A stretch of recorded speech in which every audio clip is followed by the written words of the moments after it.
శ్రీహరి ఆంధ్రప్రదేశ్లో 2019 నుంచి 2024 వరకు జరిగిన భూ కబ్జాలకు సంబంధించి నిన్న జరిగిన కలెక్టర్ల సదస్సులో చాలా కీలకమైన అంశంపై చర్చ జరిగింది. ప్రధానంగా revenue special chief secretary Sisodia గత రాత్రి కలెక్టర్లను ఉద్దేశించి రెవెన్యూ అంశాల మీద ప్రసంగించిన సమయంలో ఆయన చేసిన వ్యాఖ్యలు ఇప్పుడు ఆంధ్రప్రదేశ్లో హాట్ టాపిక్గా మారాయి. 2019 నుంచి 2024 వరకు అంటే 2019 నుంచి ప్రారంభమైన భూ కబ్జాల మీద తమ భూమిని వేరే వాళ్ళు కబ్జా చేశారు, అధికార పార్టీ నేతలు కబ్జా చేశారు అని చెప్పి కలెక్టర్లకు ఫిర్యాదు ఇచ్చినా ఈ రోజు వరకు కూడా స్పందించలేదు.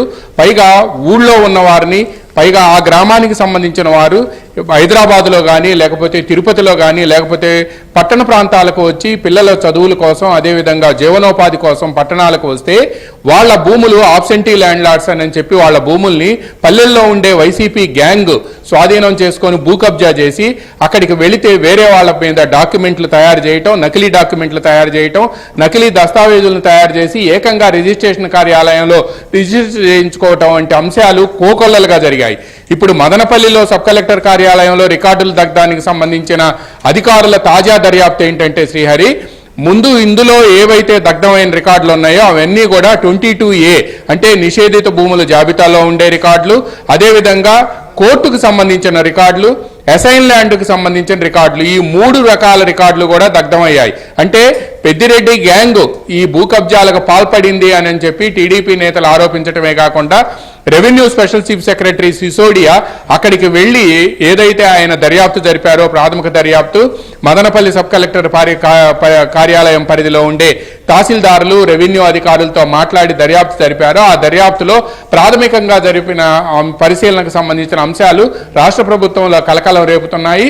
అదేవిధంగా దీంతో పాటు చిత్తూరు, అనంతపురం, గుంటూరు, కృష్ణా, ఉత్తరాంధ్ర జిల్లాల్లో వేలాది ఎకరాల భూమి కబ్జా అయింది అనేది కూడా ఇప్పుడు ప్రధానంగా ప్రభుత్వం ముందుకు వస్తున్న ఫిర్యాదులు. దీంతో పాటు ముఖ్యమంత్రి చంద్రబాబు నాయుడు మొన్న శనివారం తెలుగుదేశం పార్టీ కేంద్ర కార్యాలయంలో 3 గంటల పాటు నుంచొని ఫిర్యాదులు స్వీకరిస్తే శ్రీహరి దయనీయమైన పరిస్థితి ఏంటంటే అంగవికలాంగులు అంటే వాళ్ళని దివ్యాంగులు అంటున్నాం ఇప్పుడు, అటువంటి వాళ్లకు సంబంధించిన ఎకరం భూమిని కూడా కబ్జా చేశారు అంటే మానవత్వం ఉందా లేదా అనేది ఆ ఫిర్యాదులు చూసిన వాళ్ళకి ఎవరికైనా, అక్కడ ఉన్న వాళ్ళకి ఎవరికైనా కూడా కలుగుతుందంటే ఆశ్చర్యం కలిగించక మానదు. ఎందుకంటే దివ్యాంగులంటే వాళ్ళు పుట్టుకతో ఆ విధంగా వాళ్ళకి అటువంటి పరిస్థితి వచ్చింది. కనీసం వాళ్ళని చూసి ఎవరైనా సరే మానవత్వం ఉన్న వాళ్ళు వాళ్ళకి సహాయం చేయాలి అనుకుంటారు. రోడ్డు దాటుతుంటే వాళ్ళని తీసుకువచ్చి యువతలకు దాటిస్తాం మనం, కానీ వాళ్ళ భూమిని కూడా కబ్జా చేశారు అంటే వాళ్ళు వచ్చి చంద్రబాబుకు చెబుతున్న వైనం చూస్తే అది చూసిన వాళ్ళకి ఎవరికైనా సరే కన్నీళ్లు రప్పించక మానదు. అటువంటి పరిస్థితి రాష్ట్రంలో 2019 నుంచి 24 వరకు ఉంది అని అంటే ఈ వచ్చే ఫిర్యాదుల్లో రెవెన్యూ లేదా గట్టు వివాదాలు లేకపోతే ఏదైనా కొన్ని సర్వే నెంబర్లలో పేర్లు తారుమారైనటువంటివి కావచ్చు, లేకపోతే పట్టాదారుడు పేస్లో అనుభవదారుడిని చేర్చడము, ఇలాంటి అంశాలు ఎక్కువగా గతంలో ఫిర్యాదులు అందేటివి రెవెన్యూ కార్యాలయాలకు కానీ కలెక్టరేట్లకు కావచ్చు, లేదా రీసర్వే కోరడం లాంటివి. కానీ ఇప్పుడు వాటికి భిన్నమైనటువంటి ఫిర్యాదులు కూడా వస్తున్నాయి. ఎందుకు వస్తున్నాయి ఇట్లాంటివి? సహజంగా రెవెన్యూ సమస్యలు అంటే అందరూ కూడా ఈ కోణంలోనే ఆలోచిస్తారు, కానీ వాటికి భిన్నమైన పరిస్థితి ఎందుకు వచ్చింది స్టేట్ లో?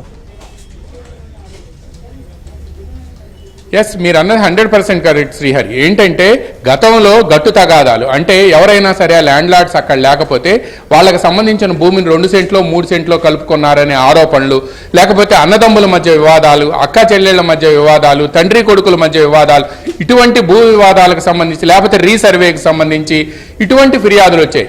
కానీ ఇప్పుడు ఏకంగా భూ కబ్జాలకు సంబంధించిన ఫిర్యాదులు అంటే తమ భూమిని వేరే వాళ్ళు తీసుకొని వాళ్ళు నకిలీ దస్తావేజులు తయారు చేసి ఏకంగా రిజిస్ట్రేషన్ కార్యాలయానికి వెళ్ళి రిజిస్ట్రేట్ చేయించుకోవటం. అదేవిధంగా డిస్ప్యూట్ ఉన్న ల్యాండ్స్ని ఎవరైనా సరే తమకు భూ కబ్జాలకు అడ్డు వచ్చారంటే వాళ్ళ ల్యాండ్ని ఉండపలానా 22A కిందకి చేర్చేస్తున్నారు. దాని నుంచి బయటికి రావాలంటే 10 ఎకరాలు ఉంటే దాంట్లో 2 ఎకరాలు 3 ఎకరాలు వాళ్ళకి ఇస్తే కానీ మేము దీని నుంచి బయటికి తీసుకురాలేమని నేను చెప్పి కూడా నేతల దందా అనేది గ్రామాల్లో జరిగింది అనేది కూడా ఇప్పుడు వస్తున్న ఫిర్యాదులన్నీ పరిశీలిస్తే అర్థమవుతుంది. ఈ రోజు 3 రోజుల తర్వాత నారా లోకేష్ ప్రజా దర్బార్ పెడితే ఆ ప్రజా దర్బార్లో వచ్చిన ఫిర్యాదులన్నీ కూడా ఇవేను అని చెప్పి కూడా అక్కడ ఉండే బ్యాక్ ఆఫీస్ సిబ్బంది చెప్తున్నారు. అంటే ఉత్తరాంధ్ర జిల్లాల నుంచి కానీ రాయలసీమ జిల్లాల నుంచి కానీ పైగా భూమి విలువ ఎక్కడైతే ఎక్కువగా ఉందో అటువంటి భూమి విలువ ఎక్కువగా ఉన్న ప్రాంతాల నుంచి కానీ ఈ భూ కబ్జాలకు సంబంధించిన ఫిర్యాదులు అత్యధికంగా వస్తున్నాయని చెప్తున్నారు. దీంతో పాటు ఇంకొకటి, నిన్న సిసోడియా చేసిన వ్యాఖ్యల్లో కూడా అర్థం ఉంది అని చెప్పి కూడా సీనియర్ ఐఏఎస్ అధికారులు చెప్తున్నారు. శ్రీహరి, ఎందుకు అనంటే రిటైర్ అయిన ఐఏఎస్ అధికారులు కూడా అదే చెప్తున్నారు. ఒక జిల్లా పాలనాధికారి అనేవాళ్ళు కలెక్టరు, ఆ కలెక్టరే వాళ్ళకు వచ్చిన సమస్యను పరిష్కరించలేదు అంటే ఇంకో వ్యవస్థపై ఆటోమేటిక్ గా విశ్వాసం సన్నగిల్లిపోతుంది అనేది కూడా ప్రతి ఒక్కళ్ళు చెప్తుంది. అందువల్లనే సిసోడియా వ్యాఖ్యలను వేరే విధంగా కాకుండా ప్రజలకు సంబంధించిన అంశాలు, భూ కబ్జాలకు సంబంధించిన అంశాలు, కలెక్టర్లు చేయాల్సిన పనుల్ని పరిగణలోకి తీసుకొని చూస్తే మాత్రం సిసోడియా వ్యాఖ్యలకు అర్థం ఉంది.